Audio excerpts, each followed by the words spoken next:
Saludos, en esta tercer clase nos vamos a enfocar un poco en lo que es la vida del pastor o líder, especialmente en el tema de la consejería, que es muy importante, ¿no? Uno tiene que tener, digamos, las cosas en su lugar como para poder dar consejos a otros y no ser lo que Jesús decía, ¿no? Ciegos, guías de ciegos, ¿no? Ahora, es curioso que en la vida ministerial uno se va a encontrar muchas veces con líderes eclesiales que del púlpito o desde un escritorio dan consejería, parecen tener claro los conceptos, ¿no? Pero viven una vida totalmente desentonada con esos conceptos, ¿no? Viven quemados, viven angustiados, viven, digamos, al borde de crisis o colapsos de salud. Y bueno, cuestiones como estas, ¿no? Es muy normal verlo, especialmente en el pueblo hispano, el liderazgo eclesiástico del pueblo hispano. Se ve mucho. Una vez estuve en un comité de una maestría que estaban organizando en la denominación a la que pertenezco, y me acuerdo que el líder denominacional me presenta a algunas personas y me dice, bueno, este es el pastor fulano, este es el pastor sultano, bueno, todos ellos acaban de tener un stroke, ¿no? Así que prepárate que tú eres el próximo, me dijo. Y le dije, no, yo no lo voy a hacer. Entonces hay mucho descuido, ¿no? En varios aspectos. Y esta es un poco la intención de esta clase. Ustedes van a leer en la clase, bueno, el libro de Escacerro junto con otra literatura, así que presten atención a capítulo 1 de Escacerro, donde habla del líder emocionalmente enfermo. Estas son las cuestiones que a veces uno convive con una enfermedad emocional, especialmente, o espiritual también, y no hay salud en todos los aspectos. Entonces, más que el ministerio ser de bendición, termina siendo una carga, un peso, ¿sí? Para muchos de los líderes que están sirviendo en la obra del Señor. Así que vamos a considerar esto y hagan ustedes una mirada introspectiva, ¿no? Que es muy importante para el arte del aconsejar. Entendamos que el aconsejar no es solamente una serie de técnicas, y es mi intención en esta clase, que ustedes a menos que ustedes quieran ser psicólogos, ¿no? Que para eso hay que tomar otra carrera.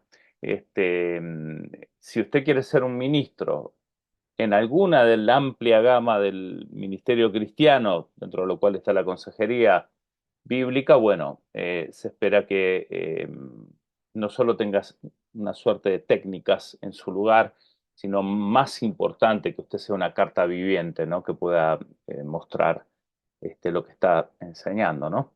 Así que la vida emocional del pastor, habla Escacerro, él menciona en la página 17, descubrí que mi vida se parece mucho a un iceberg, a un témpano de hielo. Solo estaba consciente de una pequeña parte de ella y desconocía mayormente la inmensa masa que se hallaba escondida debajo de la superficie. Y digamos que esa imagen que ustedes ven aquí en pantalla es la imagen de uno de sus libros, ¿no? Bastante conocido. Este libro se lee en diferentes niveles, que lo veo oportuno para este nivel de maestría también, debido a que son cosas que no se resuelven en ninguno de los diferentes niveles, ¿no? Entonces creo que esto hay que tratarlo siempre. Eh, y él tiene esta imagen incluso en los videos que ustedes van a estar viendo en clase, directamente de él, explicando esto con su testimonio, ¿no?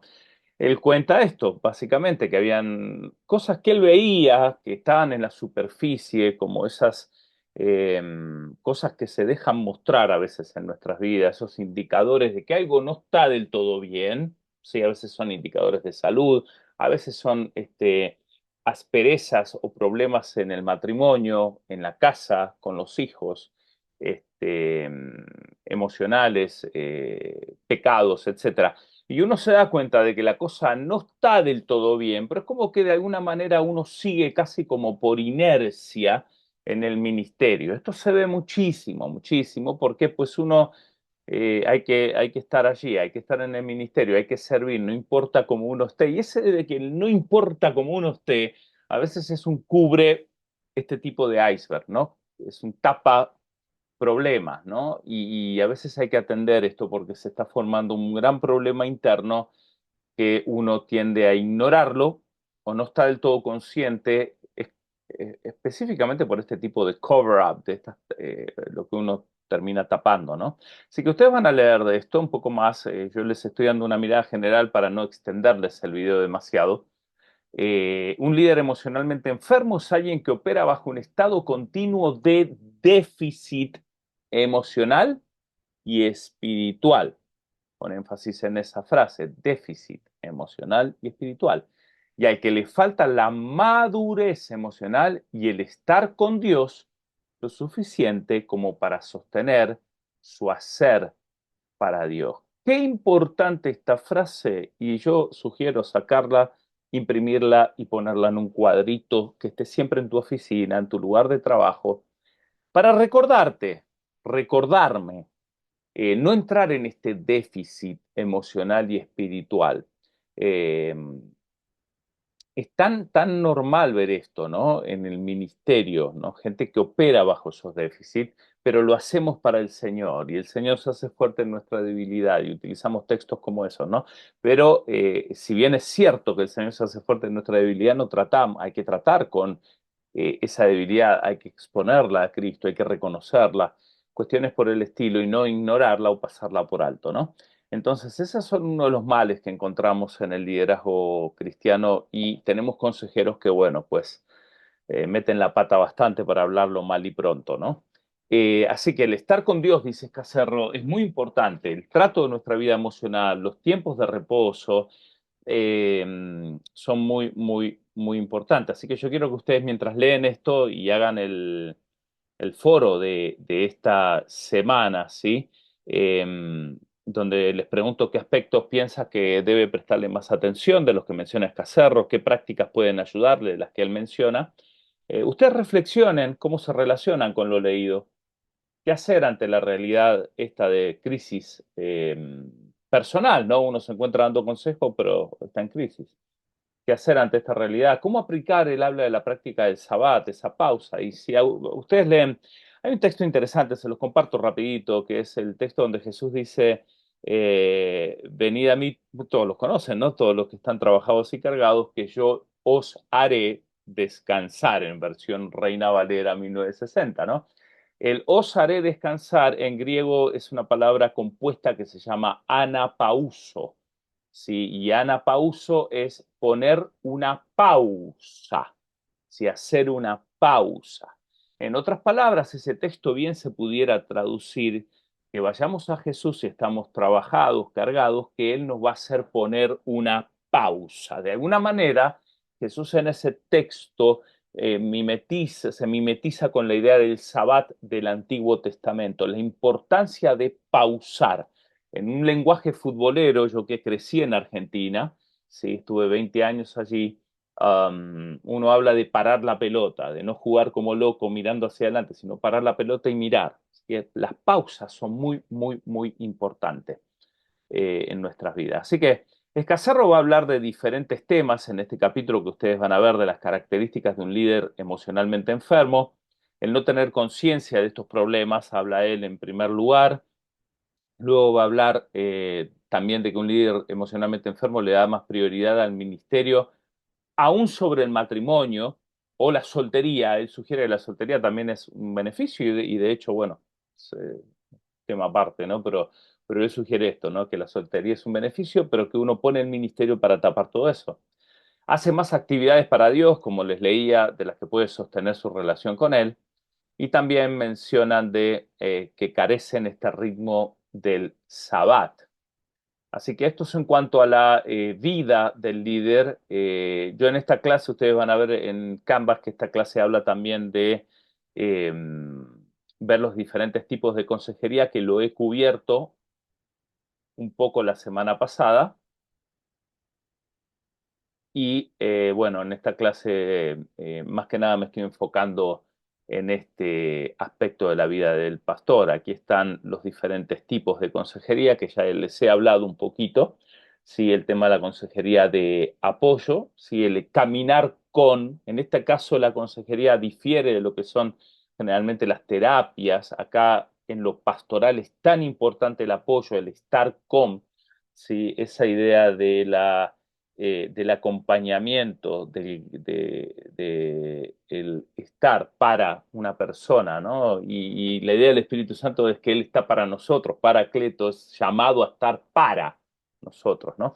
Así que si tenemos al Espíritu Santo, el estar para alguien es muy importante, apoyar en un duelo, en una situación de crisis familiar, sea cual fuera, si pérdidas de trabajo, en temas bueno, ayudar a cambiar patrones. Es tan importante el estar con una persona, no bastan solo algunas técnicas, los patrones no se cambian tan fácilmente, así que el acompañamiento semanal, mensual, es muy importante, el feedback, el ida y vuelta, ¿no? El dar cuentas, ¿sí? Es muy importante. Por eso estos grupos anónimos, alcohólicos, adictos anónimos, etcétera, ¿no? Jugadores anónimos, bueno, todas estas hay varias, varios grupos, son grupos donde está esta comunidad de apoyo y la iglesia debería ser una comunidad de apoyo, los consejeros, ¿no? Donde se da cuenta. Consejería de confrontación, este aspecto, algunos lo aplican mucho, otros directamente no lo aplican. Es raro encontrar un balance. Quizá usted dice, bueno, yo sí lo hago bien, está bien, pero bueno, esto también es tenerlo presente, ¿no? El hecho de confrontar a veces patrones pecaminosos, ¿no? Saber guiar en esta dirección. Así que estoy ampliando un poquito lo que ya hablé o lo mencioné la semana pasada en el video anterior, porque también es parte de los tópicos de esta semana. Así que el hecho de confrontar a veces a alguien, el decirle, mira, esta situación es una situación que amerita un trato, que debes parar un poquito tu ministerio, ¿no? A veces es incómodo porque las consejerías de confrontación terminan siendo consejerías a veces un poco incómodas. La persona no siempre está dispuesta a escuchar que uno le diga las cosas, o sea que hay que armarse de amor, de sabiduría, ¿sí? De palabras sazonadas con sal, como dice la palabra del Señor, y quizás evitar una postura al estilo Juan el Bautista o Jesús con los escribas y fariseos, porque justamente él estaba atacando en ese caso escribas y fariseos, no gente que se oponía. Pero en este caso, cuando uno tiene que confrontar pecados o situaciones que pueden ser incómodas, bueno, depende de la situación hacerlo con amor, ¿no? Una confrontación quizás fuerte, no es muy alentada a menos que el caso lo requiera, ¿no? Hay veces que hay situaciones donde la confrontación tiene que ser fuerte, a veces tiene que ser pública. Si todo esto va a ser, depende del caso, ¿no? Si es un caso donde se involucran otras personas, gente de la congregación, una persona que eh, eh, tiene relaciones con diferentes personas en la congregación, estas cosas pasan a veces. Bueno, a veces hay que exponer, si uno ya habló con la persona, si uno lo confrontó en lo privado, ¿sí? O con testigos y la persona no cambia estos patrones, bueno, definitivamente hay que hacer una confrontación pública, ¿no? Sé que este tema también es, no siempre pasa, pero hay que tenerlo ahí presente como parte de la consejería. Educativa tiene que haber guía en lo que es la palabra del Señor, por eso uno tiene que conocer bien los consejos de la palabra del Señor, y también a veces ciertas técnicas o formatos que pueden ayudarle a las personas en cuanto a mejorar relaciones o mejorar en la vida personal. La consejería espiritual, como ya hemos visto, tiene que ver más con esta guía basada en oración, en apoyo espiritual, eh, ese, ese contexto donde operan los dones del Espíritu Santo, consejería de grupos, le mencioné, por ejemplo, estos grupos anónimos, ¿no? Muy importante tener presente esto también. A veces la consejería de grupo permite una interacción y el aconsejado va a mirar, oh, hay otra persona que está pasando lo mismo, se identifica cuando pensaba que era él o ella solo que estaban pasando por estos conflictos, ¿no? Entonces, las consejerías de grupo, ahora, claro, para esto el consejero, el líder de ese grupo, tiene que estar claro a dónde quiere dirigir el grupo, si no se torna en un caos, ¿no? Consejería informal, también la hemos mencionado, son estas que no tienen un contexto de una oficina, ¿sí? Ahora, dicho esto, sugiero que cuando se den consejería se busque un lugar apropiado. El lugar es muy importante. Cómo me siento es muy importante. Dónde me siento es muy importante. La forma de mi cuerpo. Si yo estoy tirado así, si ustedes me verían en la pantalla, van a ver que estoy reclinado en la silla. Bueno, muestra desinterés, así que hay que sentarse en una postura donde esté de alguna manera mostrando interés en lo que la persona dice, ¿no? No exagerar con gestos o cuestiones así, pero mantener una postura, eh, digamos, empática, si se quiere, ¿no? Así que eso en cuanto a postura de cuerpo. En cuanto a seleccionar el lugar, nosotros en la iglesia, eh, mi esposa y yo que pastoreamos y otros que están encargados de consejería, siempre les decimos que la consejería tiene que ser hecho en un lugar que no sea traiga distracción. Es decir, si yo me siento como consejero hacia un pasillo donde constantemente pasa la gente y pongo al aconsejado frente a mí mirando al pasillo donde está pasando la gente, lo más probable es que se vaya a distraer, ¿no? En ese caso, si estoy teniendo una consejería con alguien que requiere que la puerta esté abierta o que la puerta tenga un vidrio, ¿sí? Porque estoy aconsejando a un menor con la autorización de los padres, ¿no? O estoy aconsejando a una mujer y soy hombre, ¿no? Obviamente no voy a cerrar la puerta y quedarme ahí encerrado, ¿sí? Puede darse a cualquier tipo de malos entendidos y no a problemas. Entonces voy a escoger un lugar con una puerta de vidrio donde se mire que estoy ahí adentro. Voy a escoger una forma de sentarme donde el aconsejado no esté mirando hacia la puerta de vidrio y pueda causarles distracción la gente que pasa cuestiones como estas, ¿no? Entonces, el lugar, preferentemente que no sea un lugar oscuro, es un lugar, o sea, hay que buscar todas estas cuestiones que el lugar tiene que estar acondicionado para la consejería. A veces los santuarios funcionan siempre y cuando no sea un lugar donde camine mucha gente, buscar un corner, un rincón del santuario, pero hay que tener cuidado porque siempre en nuestras iglesias la gente va y viene. Así que preferentemente oficina, repito, cuidado con oficinas que no tienen mirada a un pasillo o al exterior. Ustedes van a creer que particularmente si aconsejan personas que sean de sexo opuesto o menores de edad, sean lugares que sean visibles, totalmente visibles, es decir, que no haya nada que esconder ahí. Así que bueno, la consejería informal, dicho esto, estoy hablando un poco más de la formal, pero la informal quiere decir que uno sale a comer algo. ¿Sabe la cantidad de gente? Yo creo que los que están en la clase deben tener estas cuestiones.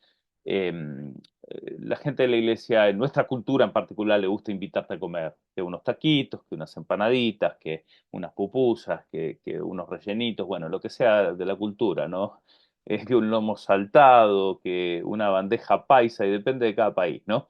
Pero baleadas, ¿no? Si es hondureño o hondureña, entonces te invitan, te agasajan con su platillo. Los pastores por eso a veces estamos en sobrepeso, gracias a todas las invitaciones a comer que hay, y a estas consejerías informal. Bueno, está bien la consejería informal, es buena para lograr esa conexión con la persona, pero yo sugiero que debe ser limitada, limitada, porque cuando uno se acostumbra a lo informal, va a ser todo informal. A la hora que le quieras corregir algo a la persona, sugerir un cambio de actitud, te lo va a tomar de manera informal también. Así que la consejería informal es para romper un hielo, estar claro con eso. Rompo un hielo. Una vez que rompí ese hielo y sí creo esa conexión con la persona, voy a transformar esa consejería informal en algo formal, aún que esté en un contexto informal, en una cafetería, en un restaurante. Voy a decirle, bueno, vamos a tener una oración que la persona entienda, ¿sí? Y usted no se avergüence de orar en público, ¿sí? Orar con la persona, obviamente, de manera privada, ¿no? Para hacer una pequeña oración, una corta oración y comenzar una consejería. Yo esto lo he hecho bastante para no perder el foco. Es muy fácil perder el foco en las consejerías informales y uno se torna en amigo del aconsejado y esta no es la idea. Y consejería preventiva es una de las que yo más recomiendo, ¿sí? Repito lo que dije en la clase pasada, la iglesia es una comunidad, debería ser una comunidad más preventiva que correctiva. Lamentablemente esto ha sido lo opuesto. La iglesia se ha encargado de desactivar bombas más que andar previniendo a la gente y diciéndole, ¿saben qué? Si tú obedeces en esto al Señor, si tú mantienes esta conducta en tu matrimonio, si tú alimentas un lenguaje de amor en tu casa, si tú pues trabajas en estos aspectos, ¿por qué no el aspecto del ayuno también, ¿no? Si tú ayunas por este asunto en tu vida, ¿no? Tenemos herramientas, los consejeros pastorales, para poder crear una comunidad preventiva mucho más que correctiva. Con esto cierro la clase. Revisen Canvas, hagan las lecturas, el foro muy importante en la interacción y nos vemos en la clase 4.